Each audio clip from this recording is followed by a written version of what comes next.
by the third day of the conference is remarkable. Even at this hour, I am just smiling. Ruth Ann, we just don't show it. And I'm really hoping. Did you get What got me coffee? Yeah, just pretty good. And I hope as we go into this that you will be very gracious, because I see people out here who could teach this session 3 times better than us, but we're going to do it anyway. Yeah, we're going to do it anyway. I've been covering for the boss, but it looks like he's here. So I'll come back. What's the boss? I mean, Ruth Ann, you're truly the boss. I mean, I'm happy to concede. No. Can I have like an hour? Hold on here. We're asking you to sit down. Thank you, Lincoln. Thank you. I thought you were on the speakers, didn't you? Hello. Hey, everyone. Thank you for joining us here for this session on membership, taking your membership program to the next level. We have a seasoned group of professionals here to visit with us about membership. And I think we want it to be more conversational in tone. Ruth Ann Rugg is the Director of Special Projects for TAM. She's an established professional with almost 4 decades of leadership.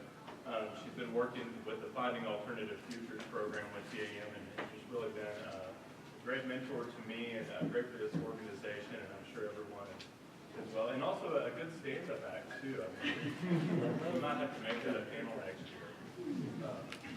Howard Taylor, I don't know if I can expound on the introduction given to Howard yesterday, but recent recipient of the President's Award, has done a lot with Casetta and the St. Angelo Museum for Fine Arts. So we're very grateful for Howard and his experience. And then, of course, we have Alex Freeman, newly hired director of Texas Associations of Museums. We're very grateful to have him here today. So I think the conversation in museums right now around memberships is what role memberships play, how we can draw more members in, and then how we can engage those members. So I'll just start off the panel, maybe start with you, Alex, on your mind, what is the true purpose of a museum membership? Well, the true purpose, I guess, is dependent on what type of museum you're at. I just want to share that my membership experience has not been within museums specifically, so I want to kind of couch my talking part on what I've experienced within running associations. So to talk a little bit about my history, that might be helpful. I was at the New Media Consortium, which was an association of educational technologists. And we had a member-based program that focused on institutional members. So we worked on institutions, universities across the United States, across the world. We had about 250 members within the NMC.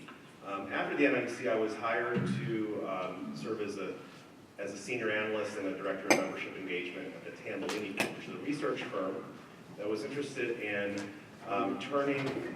They had some publications they sold as a subscription, and they wanted to turn into a member-based organization. So a lot of the things that I'm going to be talking about today relate to my running of associations, but it'll be helpful for you to know some of the techniques that I use that I think is applicable to the museum world. So what is the purpose of museum membership? Like I said, it depends on the museum. Museums can look at it from different angles. One is developing and sustaining relationships with audiences. And a way to do that is to remain connected with them through a membership program. Another is an income stream. Let's not get past that's a big component of how organizations, museums fund themselves is through a membership program. And so those two are interrelated, but within the relationship portion, it's interesting to think about how you engage, sustain relationships, and then increase engagement throughout time. And so that's kind of the things that I've been focused on are retention and engagement to make sure that you're continuing to build and develop an audience. So after hearing what Alex said, I'd just like to poll the audience really quick. So if everyone could raise their hand if these apply to you. How many of our audience come with a museum with a thriving membership program? Anybody? Charlie Walter. We've got the Museum of Fine Arts Longview. Yeah, maybe that's a good thing. What is a thriving membership program? What do you all think of as a thriving membership program? I would say my measurement at my museum would be a renewal rate of 80%, and then bringing on, maybe extra 20%. So kind of, I don't know how that math works out. It might stay the same, but I think renewal rates. But that's an interesting conversation. What is a thriving museum membership program? Does anyone have any thoughts for Sam? Or maybe you ought to hear the other categories before you decide. Yeah, so the others, the second category, how many come from an institution with a struggling membership program? Desmond's asking all the hard questions. Be nice. Okay, what about establishing a new membership program? Okay, we've got a few establishing a new membership program. How about we have no membership program, an institution without a membership program? What about overhauling an existing museum membership program? And we've got a few overhauling. Okay. And then finally, and I think I might know a few of these, who is an expert on membership programs? Raise your hand, Carl. Thank you. Raise your hand. Come on, you guys. We know you can do membership. Charlie's in the back. Charlie's in the back. He's looking down to Okay, so we've answered those questions. Any thoughts on what it takes, to address these things, especially those who are maybe revitalizing the membership program? Howard, do you have any thoughts on, Howard, you've really pioneered some new membership strategies throughout your career, and maybe for those who are seeking to either overhaul or create a new membership program, some of those maybe outside of the box approaches might be a good way to start. Well, if you're looking for practical advice and intelligent ideas for building membership, I'm not going to be real helpful in that regard. I'll tell you this, my first level of education was in art and design, and to me, design is the basis of everything, and the basis of design is purpose or intent, so I think that was the really first appropriate, most important question. And although I'm older than that, the 60s had a huge impact on me. That was that era of desegregation and women's rights and the Vietnam War, the war on poverty, and I've never gotten over that, and I think at the core of my thinking has been about inclusiveness, and that's a kind of different take on membership generally, because as I look at membership almost universally in most museums, it's about the resource base. It's about that triad of contributed and maybe endowment and earned income. And for us, it's totally different. I might not go too much further than that right now, but I will say that our membership is not at all designed to raise money. In fact, if we were doing that successfully, I think we'd probably be failing at what I hope we can do. I'll say this, that I came here in 1984 to San Angelo, Texas. To me, New York City is too small, so it was quite a leap to go out there, and you couldn't even land. I had the parachute to get in there, but it was a totally clean slate, a brand new museum that had not preconceived anything. It's hard to find those anymore, even in Texas. And they were so open, and one of the things I like about West Texas is don't tell us how to do it. So I didn't have to deal with all the baggage I had back in Philadelphia, people saying, no, you can't do it that way. That's not what it's about. And so as we continue, I'll tell you a little bit more about how we have tried to build this membership program and design it based on the idea of real inclusiveness in the museum. And so in terms of design, it's a component. It's not the total picture, but I think the pieces that go into design make for the ultimate outcome. So I'll stop there. Ruth Ann, back to the original question. In your mind, what is the true purpose of a museum membership about audience.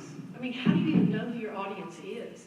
My very first membership experience, and you are allowed to laugh during this story, I worked at the Kimball Art Museum in Fort Worth. It was 1980, and they did not have a membership.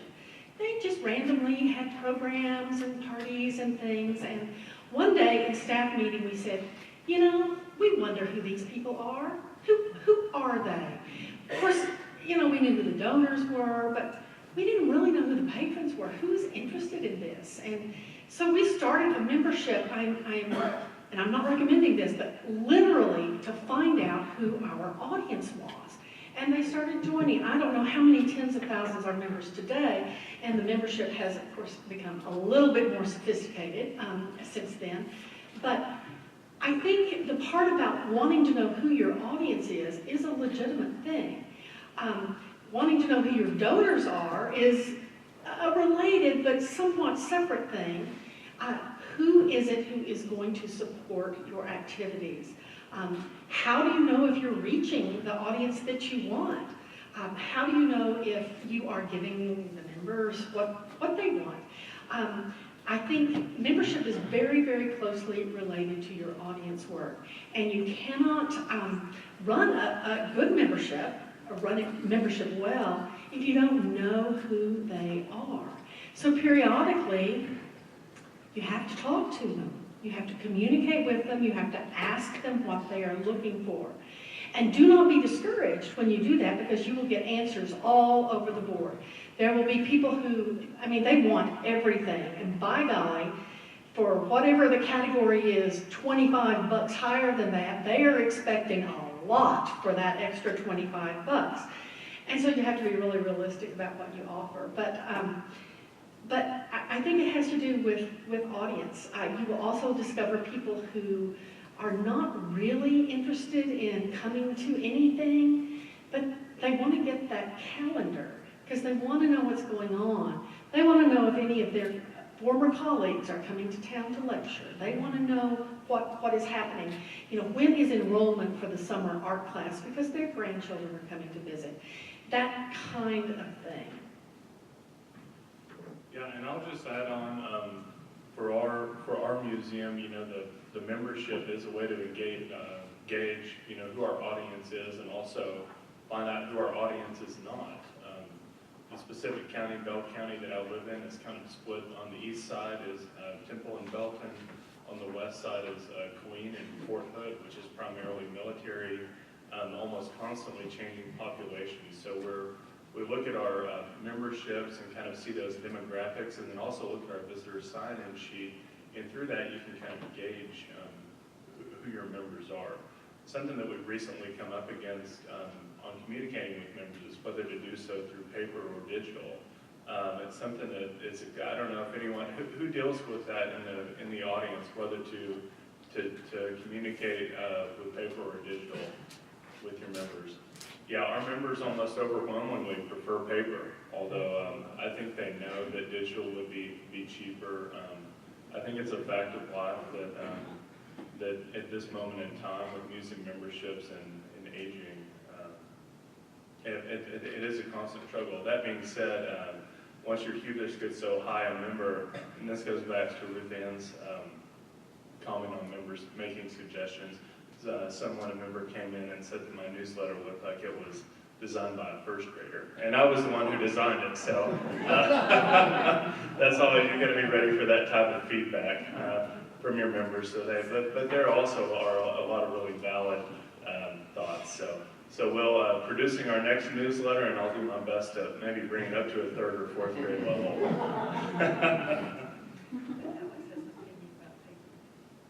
Yeah, Alex, what do you Well, my opinion is, because I come from not a museum space. A museum is a place. You know, people visit and come and they check in and they buy things. And, you know, my experience is working in a completely virtual space where our visitors are online visitors. They don't come to what we offer unless it's a physical program. So the digital means is a really important way for us to connect with folks. You know, we stopped mailing things a long time ago at the NMC, other than the reports that we produced. So in terms of my perspective, it's based on the type of organization that I was the director of membership for. So it was those virtual online spaces. So that, you naturally within those spaces, people self-select that are more inclined to consume digital information. Okay, well, on our second panel, everyone on this panel at some point in your career has likely had to establish, revamp, or revive an existing membership program to keep it relevant or address issues with renewals and retentions. So where do you start with that, whether you're establishing, revamping, or reviving? I'll take that on. So I started as a membership director at the New Medium Consortium because we were bleeding members. It was pretty bad. And I was working on the publications and program side, but we really needed help figuring out what this membership problem was. We were losing members on a daily basis. And so they needed to make a change. I proved myself to be someone who could come in and fix things. So I came in and started taking a look at our processes. And the first thing I realized was that, the first place where you start is your contact list. And you think of it as just a simple, okay, we have a contact list. That contact list is very critical, especially with this digital side. If you don't have the right information, then you're sending things out to the ether, right? If somebody changed positions, they changed email addresses, all of a sudden, they're not hearing from you. And so that was one of the first things I noticed when I was trying to revive that membership program, is that the reason that we weren't reaching people is we lost track of people who changed jobs. We haven't been keeping good track of our contact list. So I thought that was the most critical part that wasn't being paid attention to. So looking at the contact list, making sure that we have the right way of connecting with folks was the first place I started. The next part was within touch points. Touch points are critical to a membership program. And at the time, we had uneven touch points. We had renewals that we would just send a bill, and there would be no leading up to, oh yeah, you're just a reminder that we're getting close to your membership renewal period.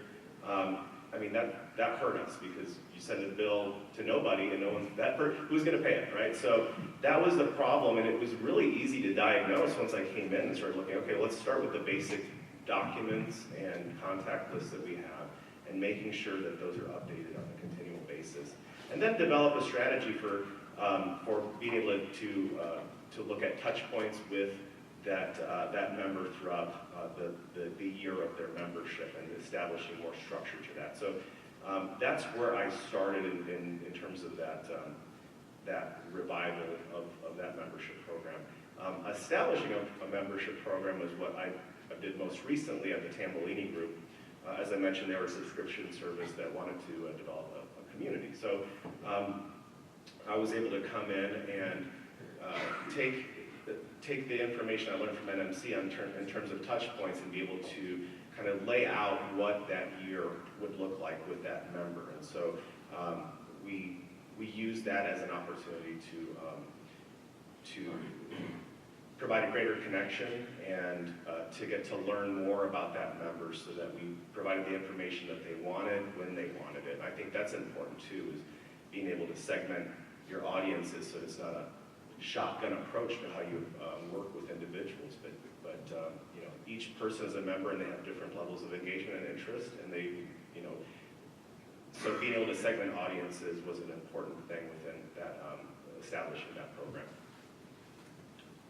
I certainly got to build a membership program from scratch, as I mentioned earlier, and I'd be thrilled to know that the success of our program is that we lose a lot of money with our membership.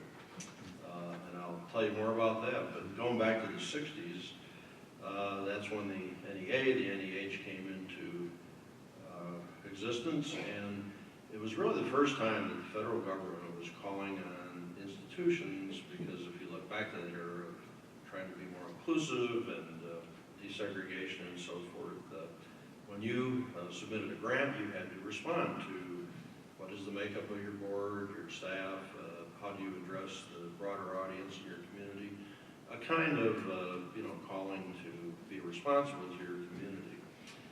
But it's interesting, here we are all these years later, and the AAM just got a major grant, and they're undertaking a major initiative to begin to try to make museums inclusive after decades and decades of working on that. And according to their studies, we're not very inclusive in our makeup in terms of audience, staff, and trusteeship.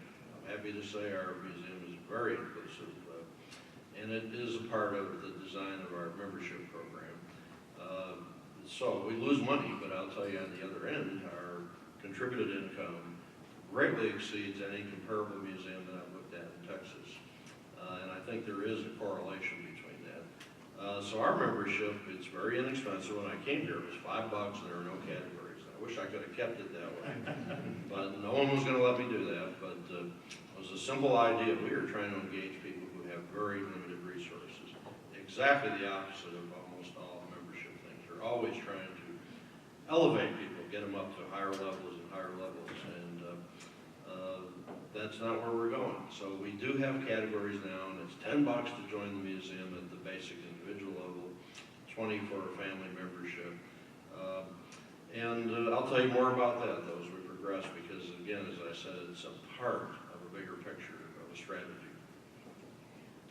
My comment about retention is, how do you know you have a problem? I mean, what kind of a database do you keep your membership in?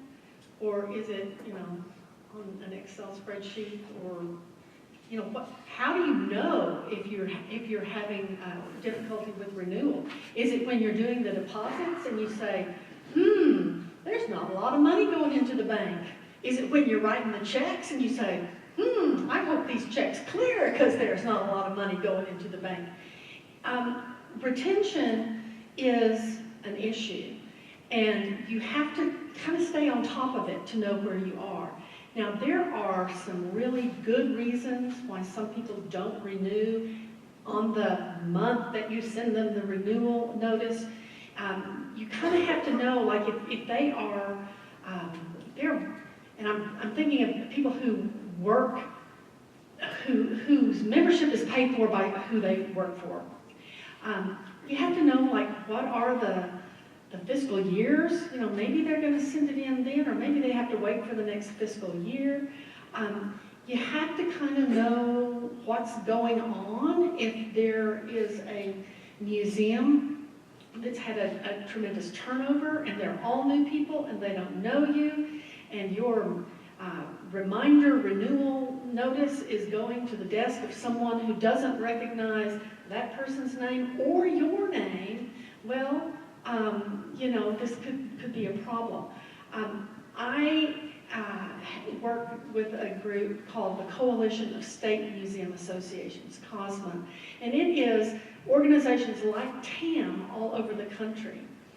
And one of the things that I have learned from working with them is that there's a wide variety of database platforms out there.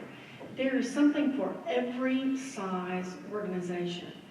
You may be California with a bazillion museums they try to keep up with. They use IMIS, which is costly, but man, it does everything but pour the coffee in the morning. Or you may be New Mexico, which is very, very small, and they use a program called Wild Apricot. COSMA, which only has the potential for 46 members, because that's how many organizations there are. Ours is still on an Excel spreadsheet, but we can do that because there's only 46. And I'm hoping that the rest of you have goals set up maybe a tiny bit higher than that. Well, that's an excellent point, and I know our museum, the Bell County Museum, uses Past Perfect software to manage our memberships and stay on top of renewal. But as Ruth Ann said, paying attention to that renewal rate is a constant process, as Alex mentioned. Staying on top of address lists and email, people are constantly moving. We have one member who, for one reason or another, changes his email address about every 6 months, and it's really hard. If he doesn't notify of it, then we get a complaint. Well, you didn't email my new email address. Well, how are we to know about the new email? So it's an evolving process of keeping up with it. And you really, for museums that don't have a dedicated staff member whose nearly entire duty is keeping up with memberships and renewals. It's something that museums with smaller staff, I think, have to work together in those efforts. So we'll go into our next question. What goes into successful membership renewal and retention? So maybe if we could discuss some strategies on what you've used for renewals and long-term engagement. Okay. So going back to that Tambellini Group example, one of the things I established is a member journey. So thinking about the first year and then the subsequent years of that membership. And so that goes back to that touch point idea of how do you, where are you within that first year? And so, that first month is really welcoming the member, getting them oriented to the things that you offer, being able to let them know how to use the website, how to connect with others. That's really your basic, welcoming area. And then you go into connecting, so you go in even further, reminding them how to connect with others, how to update their profiles if they have an opportunity to do so that within their membership area of your website. And then, it's an opportunity to engage that member in whatever you're doing, whether it's an exhibition, it's a program, a webinar, a coffee chat. That's the opportunity, that the 4th to 7th month, to get them involved. And if they're not involved, then you're probably in trouble. Which comes to the review stage of that year, which is within the 8th to 10th month, is doing a survey. Getting a user sentiment survey is really important because it'll help you understand if you're at risk of that member lapsing. So that's one of the things that I created was a check-in survey.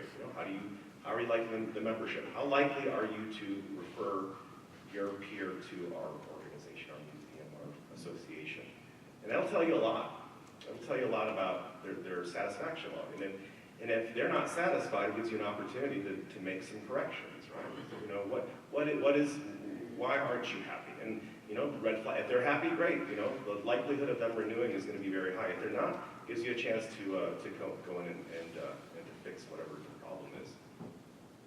And then of course you go into the renewing stage, that last part, and that was important too. Is don't just send a bill, when hey, your bill's due, but as Ruth Ann was saying, it's usually it's not your decision if you're going to become a member. It's your institution's decision, and it's nice to let your supervisors know, hey, this is coming up, and in 3 months we're set to renew, so we can start planning for that rather than lapsing for 3 months until we get that check or that payment authorized. So for me, it's really important to think about how you're engaging with folks over a year. That's something that I'm hoping to do here at TAM.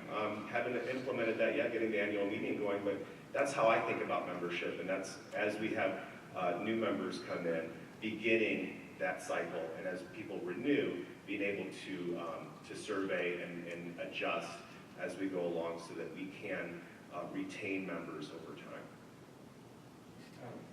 Yeah. What were those things we need to walk through? It's welcoming, connecting, engaging, reviewing, renewing. We're pretty good at managing our membership, the mechanics of it. For most medium-sized and large museums, that's not a great challenge. For smaller ones, it's a bigger deal. But I don't know if I conveyed the point that every time we gain a member, we lose money. And we'll see if any of you come out of this crazy enough to even think about the approach we've taken. But that's why I'm here. I want to provoke you a little bit. We're very good at, I think, building our membership, and the number one thing in all resource getting is asking.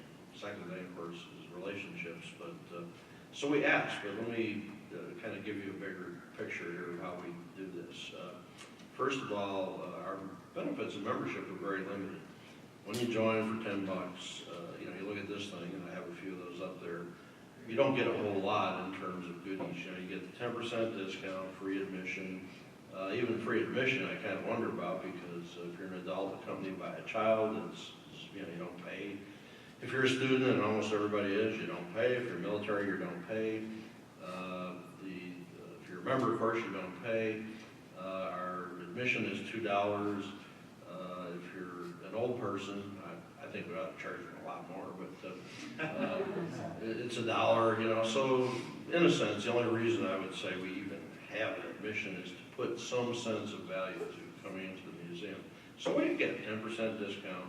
Yes, you get mailers and invitations to openings, but so does everybody else. Now, the members get a direct mailer telling them about upcoming events and so forth, but the whole world is invited to all of our openings, everybody. And not only that, but we have entertainment, really great entertainment. We have a full open bar,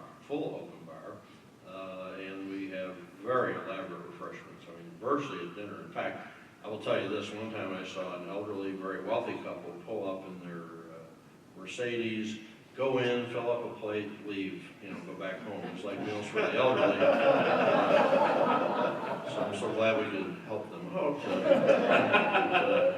But everything else is structured differently. And think about this, another way of earned income that many institutions use is rental of their space. We have more than 100 community groups use our space free every year. Are we crazy? Well, I don't think so, because again, as I said, on the other end, the upper end, where we ask people who have money for money, we have a far greater rate of success in most institutions. And the reason is we go right to them and ask them for what we think is appropriate. And again, with no gifts or fancy things that come their way, but just engagement with the overall idea of the museum. So everything we do related to membership is different. Most member organizations, your newsletter is beautifully designed. In fact, I'm going to hire you to do our newsletter. If they thought it was done by a second grader, we want you, because that's our thinking. We want to be really engaging the community directly. So here's a copy of our newsletter. I put copies up there. We do this about 4 times a year, sometimes more often. It's done on cheap newsprint. It goes out through our newspaper and through our Spanish language newspaper. It's in Spanish and English. And some people have said, well, that's not great graphics. It's, you know, colorful and busy, and, you know, you can see. And everybody gets it. And in our region, there's only 200,000 people that live in an area the size of West Virginia. And over 40,000 people receive this directly. But you'll notice there's a membership thing in here. And so the way we engage and build our membership is with all these free events, we tell them they can join the museum. You just have to be there where they are. And then every time we see something, like when I travel, I saw this on an elevator. I thought it was pretty cool, so we're doing it at our museum. It's a pocket with the membership thing. In our bathrooms, we actually have membership brochures and, you know, events that are going on at the museum. So that's a part of this overall strategy of inclusiveness and trying to engage the broader community. And that 100 groups a year, the only distinction we make, they're nonprofit, and they have some kind of relationship, although we really stretch that. For example, the Democratic Women's Club, which is primarily Hispanic in our community, could not find a place to meet. Even restaurants didn't want them. You know, if they pay a little fee, they meet free at the museum. And so that kind of engagement helps build that relationship. But it also creates a sense of being welcome to this place. And it does pay off. That's pretty cool. Well, I'm thinking about those of you out there who are kind of the one-man show, or maybe the one-woman show with a couple of really great volunteers, and your job is to do membership and about a bazillion other things. And I was thinking about this when my colleagues were talking about renewals, because a question that you should ask yourself when you're thinking about renewals is, what is your grace period? I mean, how long do you give people to respond?